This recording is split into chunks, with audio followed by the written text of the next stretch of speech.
I wonder what's the most patriotic hip hop song? Wow. Is there that's like an oxymoron. Yeah. Is there any very patriotic hip hop song? Well, the most American hip hop song is probably "Fuck the Police." What's up, everybody? Welcome to another episode of The Refresh. I am Craig Smith. Here today, I have the Nike head himself, Mr. Gideon Black. Hello, sir. How are you? I'm straight. I'm good. I Good, told you man. I'm coming off a span of time where like I'm trying to recontextualize what it means to live and be an adult and have kids and shit. So Yeah. I'm kind of in the same place. how far removed do you feel from like hip hop culture compared to, when you're out shooting music videos and trying to make it as a rapper? And just in terms of what my day-to-day life is Yeah. now, very removed. Yeah. But I'm okay with that though. You know what I mean? Okay. And I think what makes me comfortable with it is just seeing how different hip hop is today. You know what I Yeah. mean? And obviously it's a cliche, like the kids, it's so different. Yeah. But it's like you kind of what you grow up with is in your DNA, Right. and it's so hard to relate to something that's just not meant for you. Yeah. And Do you so find that elsewhere? Like, are there people that you used to really, really fuck with that are making things or performing now that you can participate in? I mean, no, I went to the Wu-Tang, Nas, Oh yeah, Busta I was Rhymes there too. tour at That was dope. Hollywood Bowl. Mm. Yeah, it was amazing, right? Yeah, they brought out Mary and Redman was there. I think I was more surprised that Redman was there than Mary J. Blige. Yeah, totally. I know. It was really good It was performance. really cool. And Busta was impressive. Like, I forgot what a showman he was. Yo, no disrespect to Nas and Wu-Tang, but like he could have just stayed on the stage Yeah, and I would have been happy with that. Yeah. One of the best performances I've seen in a long totally. time. And his whole little thing with Spliff Star, like it's like they're a comedy duo almost. The You shit was can see incredible. why there's some longevity there. Yeah. Right? Like Yeah. putting on a great show. Yeah. And when I used to think about why I was making music, I always used to think I'm making music to perform it. Yeah, Like totally. even That's in the a good way to look at studio, it. I'm like, if I say this way, the crowd will be able to interact, with that lyric or Yeah. whatever. And you can tell that maybe they went studio first, but you can feel that like you're a part of it. Yeah, Oh, man. totally. He's turned it all into just a It's really great, engaging man. show. Yeah. Did you like performing? I did. I loved it. I remember when I was really young, I didn't like it just because I hated the fear and anxiety that came with the lead up to it. Oh yeah. But then once I got a little more confident and had been on stages where more people were watching and just, you just have the experiences where you're Right. like, all right, I got this. And then it grew to be my favorite thing that we did. What do you think informed you guys' style like on stage? I think just a lot of like that core of the early 90s stuff. Just Gotcha. kind of like the vibe of like Tribe Called Quest or De La Soul or Right. you know what I mean? The rappers that just the everyday guys. You know what I Yeah. mean? And just kind of that, just the rhythm and the boom bap, Mhm. head bob feel. Like that whole thing just kind of like felt very natural to us. You know what I Yeah. mean? And I think our show was really just a derivative of kind of what came before it, like 10 years Right. before. You know what I mean? So for the listener, you were a part of a group called Lexicon. Yeah. Explain like the origins and Yeah. It was me and my brother Nick Fury, is what he went by. I went by Big Oak. Still do. We still do go by those Okay. names. I shouldn't say went by. Yeah. We just hung it up a little while ago. But yeah, it was the two of us and we linked with DJ Cheap Shot in the late Mhm. 90s. Shout out DJ Cheap Shot. Shout out to DJ Cheap Shot. Shout out to DJ Cheap Shot. And did Nike Head, Right. which was actually Nick. That was Nick primarily on that song. Got you. And that kind of broke down some barriers and yeah, it all just kind of led from there. We did some tours with Styles of Beyond and Yeah. just became a fixture in the underground scene, which was just so flourishing at that time. You know what I mean? There Yeah. was so much stuff going on here on the West Coast, so much stuff on the East Coast with like Apathy Self-Titled, all the stuff in New York and, nonfiction. And Right. I mean, I'm going to, Bobito, all his label, Cage, like all those, Oh, wow. everything, Company Flow, Mm. Def Chucks. I mean, everything was going on, Atmosphere. So it was just incredibly inspiring time. What did that feel like to be there in those moments? Did everybody know each other? Because it seems like now everybody's familiar with one another, but at the time, was it more competitive? Was it more like Yeah. I mean, there was definitely there was a competitive vibe, but it was all it all felt like healthy competition. You know what I mean? that's good? Like there was some we had some issues with Living Legends at a certain moment because of the L. We threw up L's for Lexicon at our shows, Okay. and they did the same. And I remember Merce and a few of those guys were upset, and there was just some indirect words that came back and forth. But Hip hop shit. yeah, but it felt like the spirit. It was just the spirit. You know what I mean? Got you. And honestly, you know, Nick and I always kind of understood our place. Like we were white kids walking into a area where we were definitely outsiders at that time. You know what I mean? Like Eminem had barely even just broken, or he was Oh, just kind of doing yeah. he was like the cream of the crop in the underground in like the late 90s. But Right. My Name Is didn't come out, I think, till like Yeah, because spring he of was doing 99 maybe. battles and shit like that. And there was lots of dudes, but yeah, I definitely I think there was just a healthy respect for the whole thing. You know what I Yeah. mean? So nothing that ever happened with us ever felt like it was reason to hold grudges or have Right. feuds or whatever. It was cool. It was really cool. I mean, you would go to shows.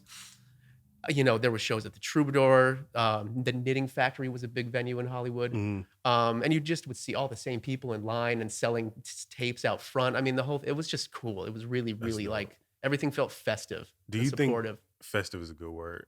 Do you think fans are different now compared to then?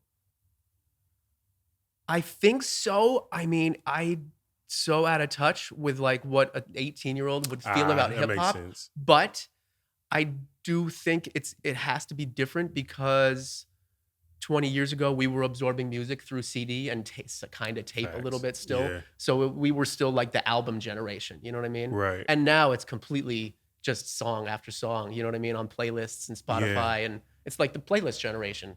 I was listening to somebody talk about how consumerism changed art, like how we consume. Like there was a point in time where music or paintings, or you could never buy these things. Like speaking 100, 200 years ago.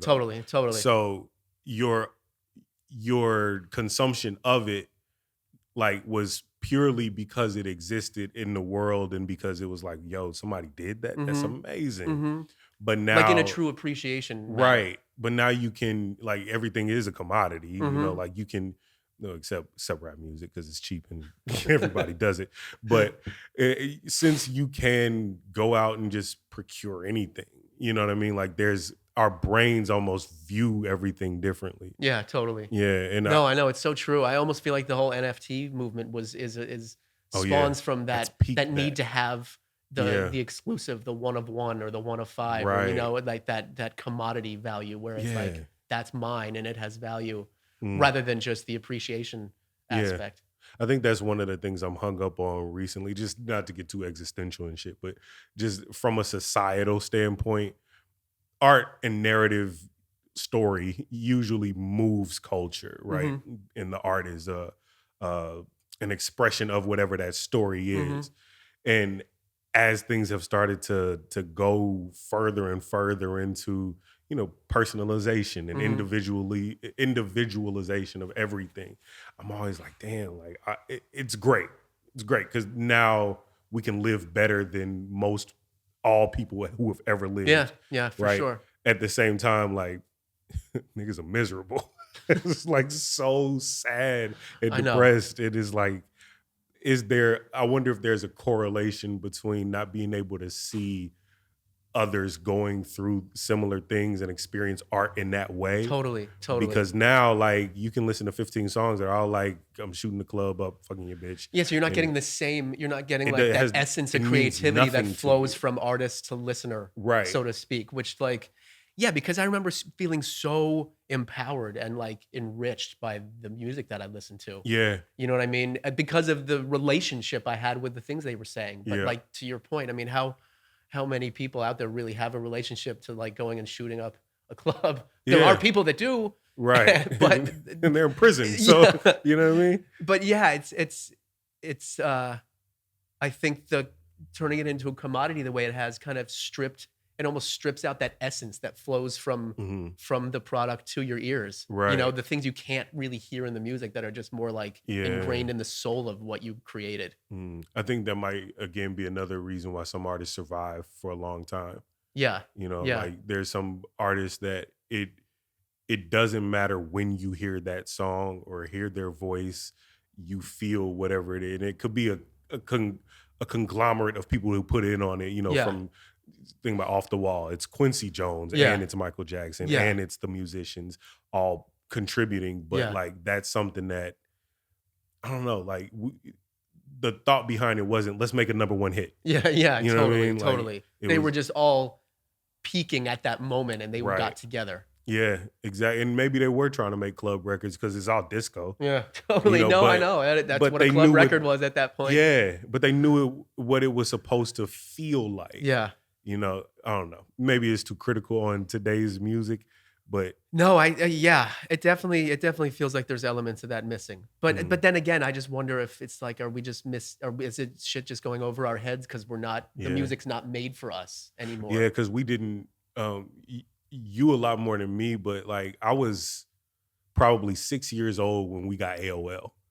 You know, like so I had already had my baseline of who I was gonna be by that time. Yeah. So by the time I'm in high school and the iPhone comes out, you know, all of this is just bonus to me because I'm still watching Nickelodeon and WWF, right? You know, totally. Like, and now the kid, like my kids, and your daughter, right? Yeah, your daughter is gonna grow up in this world where like all information is like, oh man, and that's just what it is. Like you're just born into it. I mean, she's swiping around on her iPad, like doing stuff, picking what she wants. It's like it's like amazing, but it's also kind of scary at the same time. Yeah. But I think that's another thing. It's ingrained in them. Like it's kind of maybe this is just in this generation's DNA to understand technology a little better because it's just so prevalent in the ether. You know. Well, you know what? Now that I think about it, like. Because I've been singing that Steve Lacy song that I wish I knew. Yeah, it's a great song. It's been stuck in it's an earworm, right? But I've been thinking about that song, like who was that A&R, right? Like probably didn't have one. Like TikTok probably blew that song up. Yeah, totally. Or he's a been mix indie of both. for a little while, right? I mean, I don't know if he's been on a major or what, but this feels like it just broke. Yeah, and he wasn't performed much different with from the rest of his stuff. Performed at the Grammys with Thundercat. That's right, yeah. And totally. and after I saw that, I was like, oh shit, like, because my kids, they are really into like a wide variety of music. Yeah. Because they don't listen to a radio station. Yeah. You know, like they don't subscribe to one playlist. Yeah. They're just on TikTok all the time. See, that's great. Because I feel like when we were kids, it was like, what music do you listen to? You know, and then you had to be like, I listen to hip hop. And so then motherfuckers now you're in that class. Yeah. I listen to rock. Okay, you're that dude that hangs with these people. Yeah, so that's definitely a positive of playlist mixing everything up. Well, and so the interesting thing that's been happening recently, since I host Fresh Era, you know, when I do research on an artist, I listen to all their music in the car with my kids. Yeah. My middle son fucking loves Diggable Planets. Like, that's so would good not to have hear. seen that coming just based on who I was at 10 years old. Yeah. You know? Yeah. And like they want to hear that. They want to hear like I'm Still Standing by Elton John. Like a bunch of awesome. Because it's all TikTok music. Yeah. It's just been in different viral videos that they've heard at a certain point. And it always just keeps coming back. And so I guess what I'm getting at is like there's one side of it that's like, oh, it's so unfortunate that people are making just throwaway music. Yeah. At the same time, like there are these really musical, deep things that are coming back to the surface. Yeah. Because it strikes a different chord. Yeah. Pun intended. Yeah. Totally, man. It's true. Yeah. It's true. You know what? I wanted to, and this is a slight deviation for the show because this is, of course, a 90s era hip hop conversation or just a conversation about the people involved. But we really connected on 90s wrestling.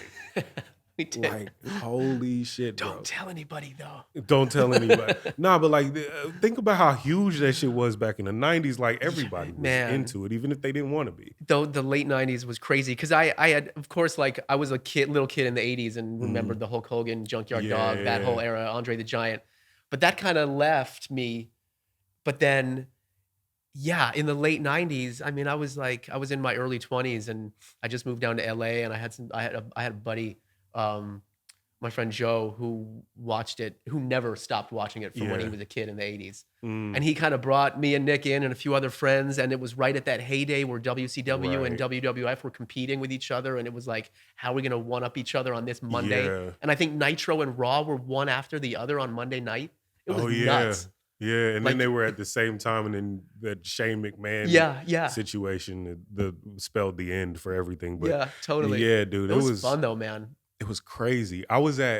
So I grew up in Kansas City, and I was at Kemper Arena the night Kane debuted. Wow. It was fucking insane. But like I How went did they so that was the night that character Kane debuted? Was it right. via Well, an Undertaker angle or something? no, it was he was just like he just entered the ring. It was him basically assaulting the Hardy Boys.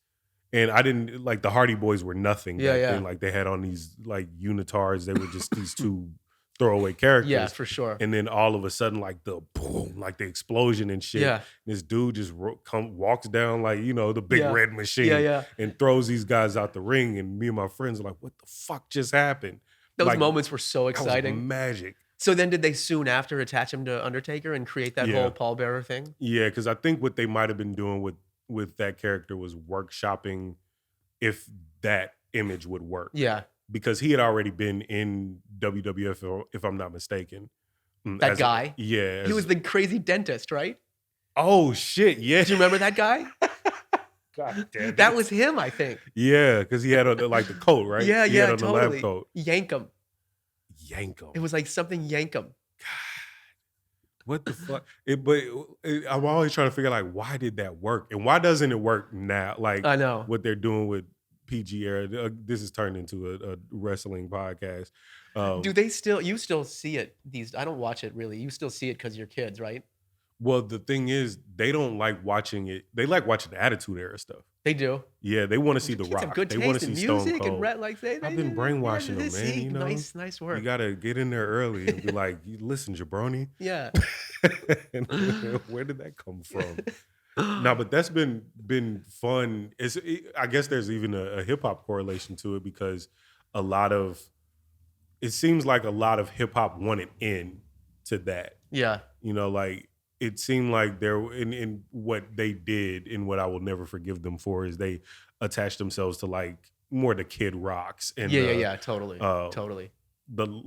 What was cool at the time. Yeah. Like grunge and this Generation X. Because there is kind of always like a very Republican conservative element, I think, running through wrestling. And it probably has always been there, honestly. Yeah. It's just more obvious now because everybody's affiliations are more obvious now. But it's fucked up though. It seems like the people in Middle America, the South, or even just more Republican parts of the country still fuck with hip hop. Yeah, true. For sure. Like for it's sure. music. Yeah, for sure. And I think that gets lost, and it's unfortunate, right? Yeah. Because nobody, I don't give a fuck who you are, wants to keep listening to Born in the USA on repeat. No. Do you hear have you listened to some like pop, like the modern pop country stuff? It's basically just like hip hop songs reworked. Oh, yeah. It's like throw your hands in the air, drink this at the club. I'm gonna ride my truck. I'm gonna get these hoes. I'm gonna go around town. It's hilarious. I'm Yeah. like, that was nothing new there. Yeah. It's just a different package. But that's funny how things have morphed. I wonder what's the most patriotic hip hop song? Wow. That's like an oxymoron. Is there any very patriotic hip hop song? Well, the most American hip hop song is probably "Fuck the Police." Yeah. Yeah. Seriously. I was listening to Sound of the Police the other day. Man, that song honestly, it's aged better. Yeah. It's just incredible. Well, he had so lot relevant of music right that's now. like that. But yeah, patriotic. I mean, I can't think of. I'm like, what's the I'm proud to be an American, where at least I know I'm free. I don't think that might not exist. Like that truly should be a hunt. Yeah. Is there a proud to be an American hip hop song that's genuinely a hip hop song that's respected by the hip hop community? The only thing I'm thinking of, like, I know that there's probably got to be songs supporting the troops. not probably. I know there's hip hop songs supporting the military, but as far as like just I'm an American, I don't think it's ever happened. It like hit the charts. That's hilarious. I mean, it really, because like, I mean, the essence of hip hop is always, it's been like the inherent frustration in the situation where it's birthed. Yeah. Yeah. So no one's talking about, life in the projects is just gleeful. I can do anything from these projects. So all these drugs. America. Oh, yeah, that's honestly, I think we got to dig for that. You can do a whole podcast on the search for a patriotic hip hop song. Well, the fucked up thing is I'm sitting here thinking about it. Because I'm like, who would have made it? And then there's this video of the most pandering thing I've ever seen in my life is LL, and no disrespect, LL Cool J performing at the Bill Clinton inauguration. Oh man, yeah. And it was just like, why is this happening? Totally. Like, and of course it's in retrospect. I'm pretty sure if I was a huge LL Cool J fan in it must have been 93 when he got elected. Yeah. Totally. I would have been like, oh, this is amazing. Yeah. But no. Yeah, looking back. Yeah. What do you think what's your most like cringe hip hop memory? God, I mean, I remember the end of one Grammys, like I think in the early 2000s. I remember it ended with like, how they would just do these weird mashups, and it was like Nelly and Steven Tyler from Aerosmith. I think Britney Spears, just some mess of people that never should have been on. Maybe, yeah. And it was, those moments were always the worst. The forced commercialization of hip hop was always the most cringy. Yeah. Or even like back in like the 90s when like there would be a commercial or something that would be referencing hip hop, but it was the incredibly surface level, like, yeah, hip hop. Daha. That's, that was always brutal. You know what I mean? Oh man. But was there anything about hip hop that made you like, maybe I should, like when you guys were rolling, was there anything at that time that was like, maybe this is kind of whack? Like about the community or what people were trying to make you do, the industry or whatever? No, I mean, we were just so excited to be a part of it. You know what I mean? Gotcha. It was like truly just, if anything, like the tongue-in-cheek jokes that we would always say by the time we had kind of done the underground thing in LA for a handful of years. Yeah. It was just that there were no girls at these shows. It was just all stoned guys that would just be in the crowd like, Just and the then they'd be like, hip-hop head we always community. joke, they'd give you these really kind of weak handshake, like, yo, that was the dopest thing I've ever seen in my life. Oh, word? Why weren't you doing anything during the show then? No, I was not in my... I was not in my head. So yeah, it was just definitely lack of females. That made when we started doing shows in Europe and going to France, it was a whole different story because our music then had a little more like rock and synth elements in it than just the straight boom bap stuff. Right. Lo and behold, females started coming to the shows. Yeah. And you can dance to stuff and sing along. I think that brings out more women. On, let me take notes. Yeah. Got you. That's definitely a pain point. That was always just kind of an ongoing joke, but no, it was always just like, wow, like we're doing this. We're giving it our all. Yeah. We knew we were never going to be Eminem because we just didn't have a compelling story to tell that was just going to, take the nation by storm. I don't think we were just doing what we knew and, just speaking honest truths about going out and having a beer. Were you trying to blow up? I mean, yes, we definitely made some music with the thoughts of like, okay, we work with this producer, we do this. A couple projects we worked on while we were in France in like 2010, 2011. They never came out, but we started leaning a little bit more in like the LMFAO Far East movement, kind of like electro rap way, because we could do it and it was working really well and it was huge over in Europe at that moment. Got you. So yeah, I mean, there was definitely that, like, it was close, and there was like that little kind of carrot in the distance where it was like, shit, if we just make a few little changes, then. But for whatever reason, it didn't, and I'm so glad because now, being older, I can kind of see it's it's never what you dreamed it's gonna be. You know what I mean? The lifestyle itself. Yeah, and just the successes that come with it. You know what I mean? And yeah, maybe you blow up and you go to some better parties and you hang with some more interesting people, but at a certain level of success, you always see that the industry completely takes control of your project. You know what I mean? I see. And like that's why you see the same like top 10 artists in the world making the same. Right. It's always like, it's very repetitive. Yeah, and the videos are always the same. It's always kind of like some dark, almost like gothic, like the new Sam Smith thing. It always has like a devil, unholy kind of vibe to it over and you know what I mean? And it's like, it's a so trope. that's where it goes when you blow up every single time. Like Lil Nas X did it, Sam Smith's doing it, Nicki Minaj. Yeah, it always just goes to like some devil silly thing. You know what I mean? And that's where I think a lot of those conspiracy theories come from. Oh yeah, you know what I mean? Did you see the Jay-Z one? What's that? Oh God. So Jay-Z was pictured at the Rock Nation brunch with a glass of what was probably like a nice expensive glass of red wine. When they say it was blood, dude.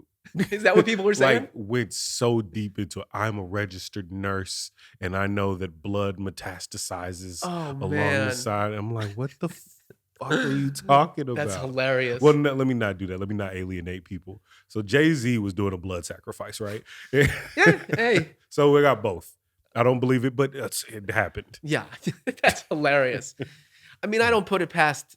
I'm sure some wacky shit happens at high levels for a variety of reasons. You've been in Hollywood long enough to know some weird folks. I wouldn't be surprised. None of that would surprise me, but I definitely don't go around all day long thinking to myself that Jay-Z is drinking blood during the televised Grammys show for any sort of reasons. That's hilarious though. Especially with Sam Smith doing the devil trope. It just became this thing. It's like, oh, now I know. Yeah, were there? But it is weird to me that it's funny that like the more creative artists always end up doing that stuff. I don't know. I think it's far. You watch Glass Onion? No, I want to. Okay, well, I won't spoil it, but there's a sentiment within it where it's like it's not as complicated. It's just stupid. Like it's just dumb, but they know that dumb works. Like if it worked 1,000 times, then why not on the 1,001st time? We have sayings like sex sells. So like they'll put the most like the dumbest version of sex selling in front of you. They know that they want to be subversive, and Sam Smith is like, who I love, by the way. Yeah, that new song is fantastic. Yeah, and he's just a phenomenal artist. But when it comes to like packaging everything, the ideas that move to the forefront of, everybody knows what the devil is, and then they put him in a devil costume. Like, it's just dumb. Yeah, like, it's not meant to be. But it is. It's just easy. It's easy. It's dumb. Not a lot of thought went into it, and it always looks grand on stage. You know what I mean? Right. The reds, the lights, there's a mysterious and mystical. Yeah, it's very wrestling. It is very wrestling. He looks like a character with the feather boa thing and all that stuff. Like Goldust. Totally, he's like Val Venus and Goldust mixed together. Yo, that was the most uncomfortable time in my life just watching it. Like, do you remember when Stone Cold Steve Austin got crucified on Raw? Yes, totally. I'm usually the only person that remembers it. It happened, ended with that, right? It was like when it was yeah, totally. Like they strung him up to like a big Undertaker symbol, which was a cross, and they crucified. And he was crucified straight up. And Stone Cold Steve Austin, I guess that was his blood sacrifice on national TV. Do you remember the one in that same era? You remember that guy Taka? The Japanese guy? Yeah. There was one where Taka Michinoku. I think he was in a feud with Val Venus or one of those people that the show ended with they were going to cut off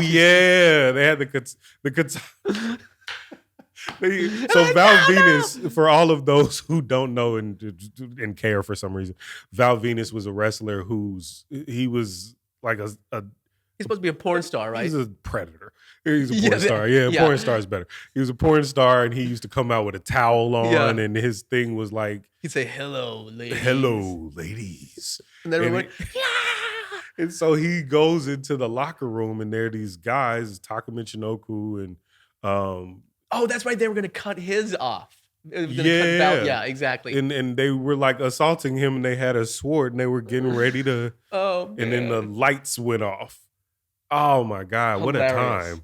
You can't do that. Well, I think you can do that on TV these days. But yeah, it was there was some silly stuff on that show though. It's great. Although I do remember Taka there was one for how they just throw him against like the belt holder at that point. Yeah. I remember there was, I think it was maybe the middle. You know how they do a good match in the middle of Raw? It wasn't like the final one, but it was like that 10 o'clock match. Yeah. And he fought Triple H, and it was just one of those where like Taka had him down for like a 2.9 count, like 5 times. Yeah. It was just so entertaining. I think they might have utilized him the same way they utilized the Big Boss Man. Those guys were like the what would they call them? Like the tune-up guys. Like they would send you out to wrestle them, or the British Bulldog, like wrestlers like that to Tommy basically Dreamer. Yeah, to make sure that you still had the chops in the ring. Yeah, totally. That like makes those sense. were like the standard. But Taka was a great wrestler. Yeah. Him and Steve Blackman. That was that. Yeah. He was the He was martial like the arts kind of martial guy. arts Yeah, dude. totally. It always made me sad though that like him and Ken Shamrock, like they would be in the ring with these guys. I'm like, I know you could kill these people. I Like, know. Why is this happening? Do you remember with Shamrock, they always had that ongoing thing where he'd have like internal bleeding or something? Yeah, because of the kendo sticks. The kendo sticks, exactly. He'd always be getting beat with the kendo sticks. Just what's one weapon we can use over and over again. Totally. Let's just brand the kendo stick. Oh man, that was wrestling for a long time. Do you remember and then we probably should get off this topic maybe, It's but all right. that Super Bowl halftime show, empty arena, my God, with the Rock and Mankind. I mean, that's a genius. It was would never be anything like that ever Did you again. watch the whole match? Yeah. Because there was no Super Bowl halftime show then, right? Like everyone turned the channel immediately when halftime. That's right. That's why they did it. Yeah. Because now I'm thinking like it didn't register for me. I'm thinking like, why would they do that in the middle of the halftime now they just show? keep the eyes on the show the whole Right. time. But yeah, I remember that because they built it like it was gonna be me and you, Rock. Yeah, totally. Empty arena. Just like throwing each other on chairs, just in the what a just great halfway. business decision too. Like you don't have to like deal with staff and Totally. just rent the arena Totally. and let these two guys just get concussions Yeah. all night. I wonder what The Rock suffers, just like I if know. he has any residual effects of that. He's got to. The ones that just fought like every day over and over again, and in those long matches, because those main eventers like Rock and Mankind and Austin, they had those long, like 20-minute, just grind them out. Mick Foley's got to be like, yeah, dude. I wonder what his musical taste is. It's got to be like something calming. Yeah, and seriously. just put me in a nice mood. Or else he's just got like little birds chirping at all times in his head right now. I hate to think about it like that because it's like Muhammad Ali, like when he developed Parkinson's and, when he couldn't really speak anymore, he was still like there, like he just couldn't get it out.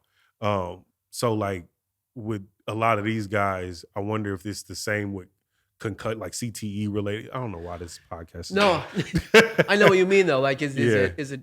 It's all still there, but they just don't have the ways to get it out. Or is it like it's probably very Googleable, but like, is there some sort of cognitive function thing that changes personality over time? I know. Because think about like Chris Benoit, the most tragic story in that wrestling was CTE, history. right? And then he killed himself? Well, they said it was CTE. I think he had reached out to some ex-wrestler, a former wrestler who was starting to investigate the effects of concussions on wrestlers. And he had reached out to him like days prior to, the tragedy that happened. Like that was did he like kill his family too or something crazy? I forgot about that. He killed his family and killed himself. Yeah. And let's just go down to tragedies. Brian Pillman, I was there the night that they did a tribute to him in Kansas City. And then I just missed the No Way Out when Owen Hart died. When he fell. Yeah, we were watching that on pay-per-view. That just gave me chills. That was nuts. And we didn't believe it. The whole time we were like, this has to just be an angle. Right, because they did so many wild things. Like they blew up the tour bus in the Rock pouring concrete in that Corvette. Yo, why wasn't hip hop filmed like this? Because I feel like maybe there was some wild shit that happened in the 90s that would have been the same. Seriously. I don't know. So send us leave a comment with your most hip hop wrestling memory. I don't know. This is going off the rails, but I was Getting excited. Hit with a trash can over the head, shooting a music video. Oh yeah, 100%. Get hit with a trash can, chairs, throwing off steel cages. And last thing I'll say about wrestling, I showed my kids the Hell in a Cell match with Mick Foley or Mankind and The Undertaker. Yeah. Did they appreciate that? Yo. Because Daddy, why are there thumbtacks sticking in his leg? I think it was just more so like this exists. Like people have, I think that might have been the allure as a kid, is like, this is happening right now. Like totally. Somebody, let me make sure somebody decided to put this on TV. I know. Like that very ECW mentality of let's just fuck shit up. Totally. So like that's got to be one of like the top 5 greatest matches of all time, I would think. It has to be number 1. Dude. Yeah, maybe number 1. Or else that McMahon Bret Hart situation. I know that's always put at really, really high, right? You talking about the screw job? Yeah. Yeah, that's got to be like the most storied one. Yeah. And then probably like something like Hulk Hogan and Andre the Giant. Yeah. I didn't, until I talk to you, I don't realize how much about wrestling I know. Like, for better or for worse, whatever that means, it's a lot. It's a lot of knowledge. Yeah. Hip hop. I feel the same. Oh, just going back to something earlier. Do you remember any like hip hop conspiracies from the 90s?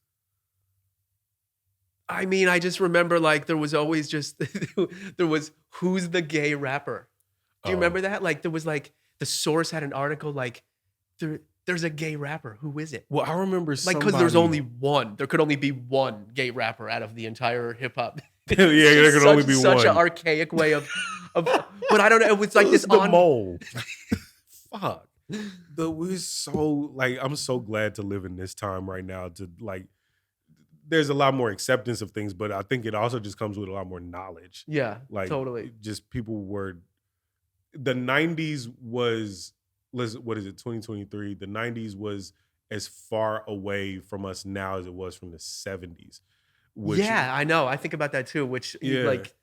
And they grew up in a time like their parents grew up in a time where like you would get not just like shunned for being gay, like you would have consequences, like real world consequences for it. And then if you were British, you would go to jail. You know, like that's a very fucked up like lineage to pass down. So in the 90s, it just makes sense that people would have that mentality, right or wrong. The one gay rapper. I remember totally. Who was it? Mano or who somebody? Because he's gonna get you. He's gonna come up from behind and get you. Yeah, don't do a song with that dude. Mano or somebody did an interview. They were like, somebody asked him, like, have you done a record with a gay rapper? He's like, yeah, 100%. Like, nigga, you've heard like one of your favorite rappers. Yeah. And it was like, totally. Yeah, nowadays, who gives a fuck? I know. It's such a weird change of dynamic. I know. A shift of tone completely. Totally. Because we used to care so much about really dumb shit. I know. Yeah. I know. Totally. It's just healthy to not care so much about these old, or to not hold these old beliefs in such esteem. I don't want to say not caring though. Like it's just looser, right? Well, you accept more stuff. Yeah. It's a looser based on knowledge, right? And at least, I mean, there's obviously a lot of people who aren't loose in their thoughts. But the prevalence of like an open way of thinking is fantastic. Yeah, it's about time, and I guess it was inevitable. How did you come into hip hop just as a listener? God, it was like, I mean, I feel like some kid probably brought in License to Ill, Beastie Boys. Okay. It was like mid 80s, so it was either License to Ill or it was Raising Hell, Run DMC. I know I had both of those. Yeah. That kind of started it. And then I distinctly remember, I think I was in 7th grade. It was 87 or 88. And Yo MTV Rap started airing after school. The Ed Lover, Dr. Dre version. Right. The Fab Five Freddy version was always on Saturday mornings. Got you. But then there was like a 3:30 p.m. So I would just race home.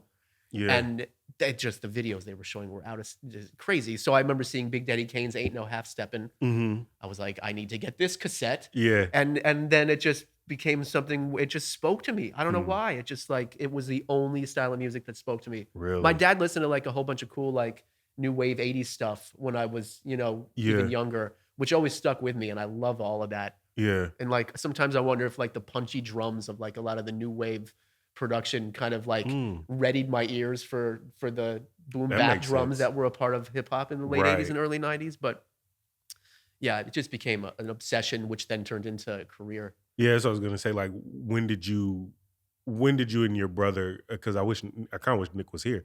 You have to do one with him too. It'll give you a whole different perspective, honestly. Right. Yeah, I have to talk mushrooms with him. When did you guys know that this was something that y'all wanted to do as contributors? I think it was probably early 90s sometime. I was probably like 17, 18-ish. Nick was like 15. Okay. And I think we kind of just started writing and we're like, can we do it? And we're like, whoa, like, okay, we can flow a little bit. Like this is feeling somewhat natural. Yeah. You know, and I think I remember we got some CD of like DJ Mark, the 45 King, like just instrumentals. I think Wild Pitch had released it. Yeah. Just had like 50 instrumental, like minute and a half long instrumentals on there. And so we just started writing to that. And I think we gave it to somebody. I was a freshman at UCSB at the time. And we gave it to somebody at the radio station. And it wasn't playable, but like that, he was like, this is interesting. Wow, you guys have something. And he introduced us to a DJ named Mucho who was living up in Santa Maria, like an hour north of Santa Barbara. Yeah.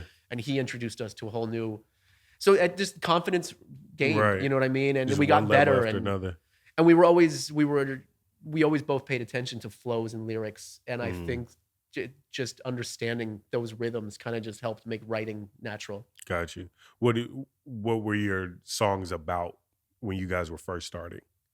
Dumb stuff. I mean, it was just like what we thought were cool, like braggadocio lines. It was literally probably like trying to do punchline after punchline. Lyrical exercise. Yeah, totally. That's always I've been getting back to making music because I want to have fun doing it. Yeah.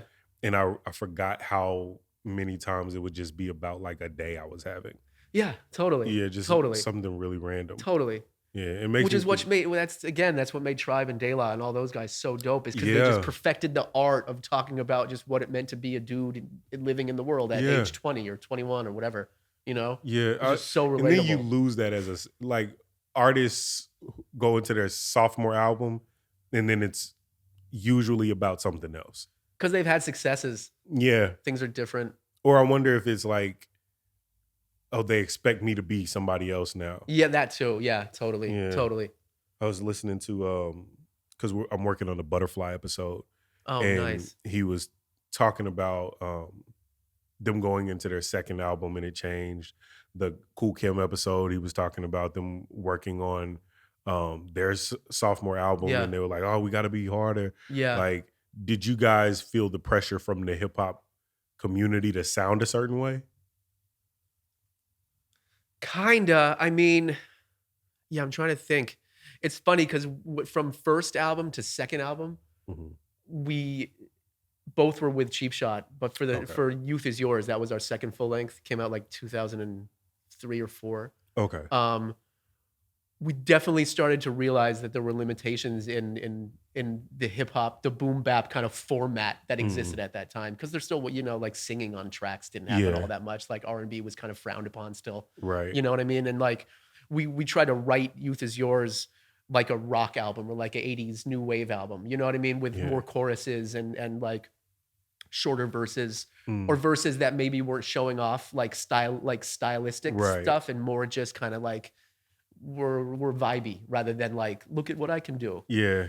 And I think some people really appreciated it and some people kind of thought it was not as good as the first one because if you're looking for like straight skills, you know what I mean? Yeah. We were just trying to make songs at that point, which I think is why we then ended up working with a band and going to Europe and doing all that. It was just a natural progression from us kind of getting away from underground hip hop, not scorning it, but just there was just more that we wanted to do with our music, you know? Yeah. So what is it about boom bap hip hop that keeps people coming back, you think? Because we used to have the same thing, like it would just be mostly dudes, and drinking their beers, like just sitting there, like just bobbing to it. I wonder what it is about that that is so appealing time after time after time after I time. know, and I still feel it. I mean, it's still the 80% of what I listen to is just something that it just reminds me of exactly that scenario you're talking about. Yeah, just the punchy drums, and it's just we just feel it. I don't know. It's just wired into us. But it'll always sound incredible and fresh for us, I think. In the right with the right conductor being the one that's doing it, because sometimes it could feel like, okay. Yeah. You know, it can be a little boring. Yeah. And that's what I like about going back and listening to I was listening to Alcoholics. Yeah. Which is less boom bap per se, but it was like, oh, they're kicking it. Yeah. Totally. Like they were, man, they embodied all of it. They were just hanging out, and that feeling. I wonder if going to a show you expect to have that. You know what I mean? Like one of their shows? A hip hop show. Just a hip hop show. Right. Yeah. Totally. Because as a performer, no, I think so. Like, yeah, you want to feel like a part of the record. Yeah, and you want to, and obviously they're, the people on stage are larger than life, and you must think they're cool. So like to feel like you're included in their like indirect crew. Yeah, there's so much value in that. When's the last time you went to like a show at like what's this down here in Silver Lake? You mean like a small, like a club show? I mean, scattered about over the way less than I used to. Gotcha. I mean, the Hollywood Bowl, like we said, for the Wu-Tang show. Yeah, it's been a while, honestly. Yeah, I don't miss it that much. Never mind. No, we should go. I need to break out of my introverted old man ways. No, but I'm trying to remember the last time I went to one. I think I was at, that was years ago though. I went to a Royce the 5'9" show down the street. Really? It was actually fucking dope. I'm sure it was. He was dope. 3 women in there, sold out. Yeah. No. Spinowitz. He and I went to watch Hieroglyphics. Oh, nice. Perform over in mid city. How recent? It was right before the shutdown. Okay. So it was like the last LA show that they probably did before everything turned to shit. But it was insane. 100 openers, it seemed like. Yeah. Get him the fuck off the stage.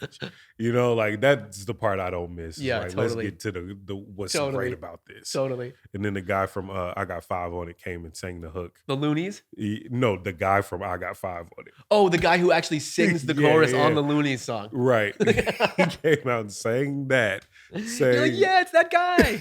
Well, he was introed that way. That's like, in case y'all motherfuckers don't know, this is the motherfucker that sang the, how they go. Oh man. So that was it was actually an incredible show. It reminded me, because I think that might have been the first hip hop show I went to since I moved to LA.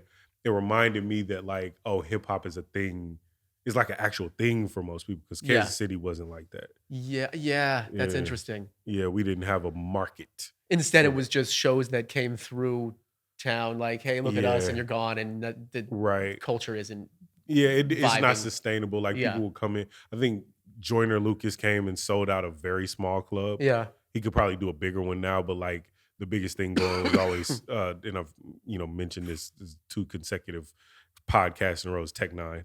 Yeah. Well, Kansas City. Yeah, he's my big homie. So shout out Tech.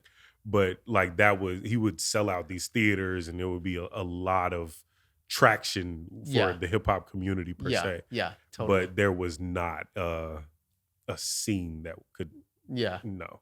Like there couldn't be like you remember when it was like the underground scene in Kansas City, and everybody was like, flying out and coming back, and it was just no, it wasn't like that. I guess you can really only say that probably here, New York, maybe Chicago. Well, but it seemed like Texas is just big as fuck. So like the Texas scene, Chicago scene. Yeah.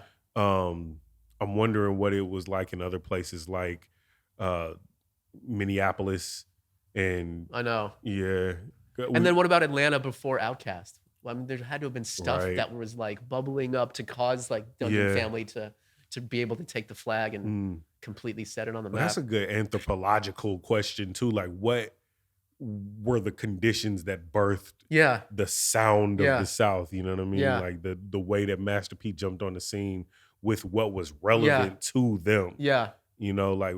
And then of course Memphis. I mean, like, oh yeah, it's so amazing to see the props that Memphis, like people are going back and realizing that like that mid 90s Memphis sound, like that early, because they still have a sound Mafia. to this day. Yeah. Like, it kind of is it like everything pop is almost a derivative of like old Memphis production. I feel like the whole trap, you know, like the hi-hats, the real, just, and the slow, just kind of like, the Houston guy, the DJ that passed away. DJ Screw. Yeah, like that original stuff. I feel like all of those vibes are so prevalent in today's hip hop. Yeah, man. If there's nobody doing it, there has to be some sort of like dynamic metaverse tree that shows the birth and the seriously, I like know where things are connected, because it's so interesting. Like what all goes into creating Ice Spice? I know. You know what I mean? Like, totally. Where does this rapper come from?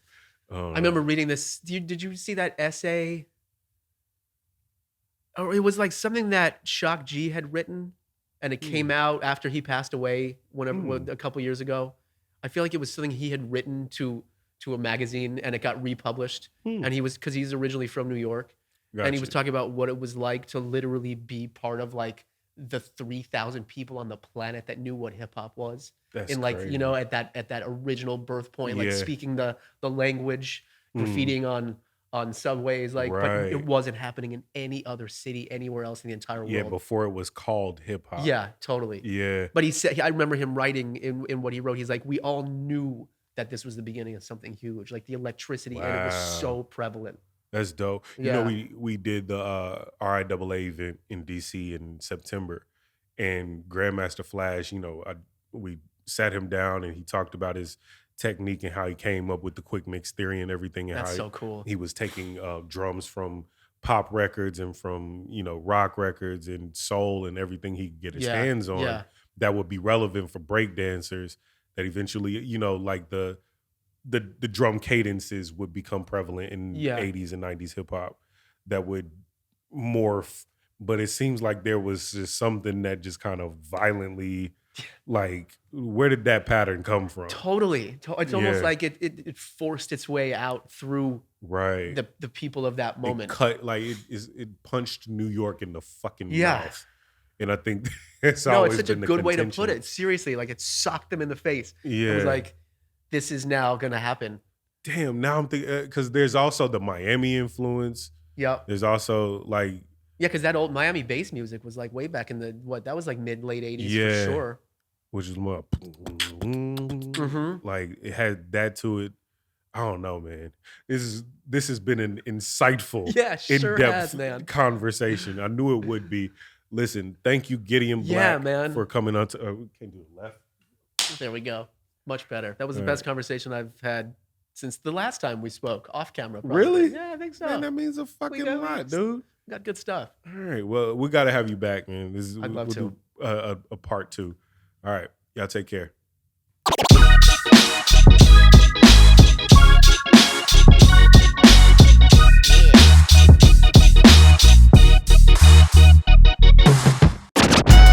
Stupid fly.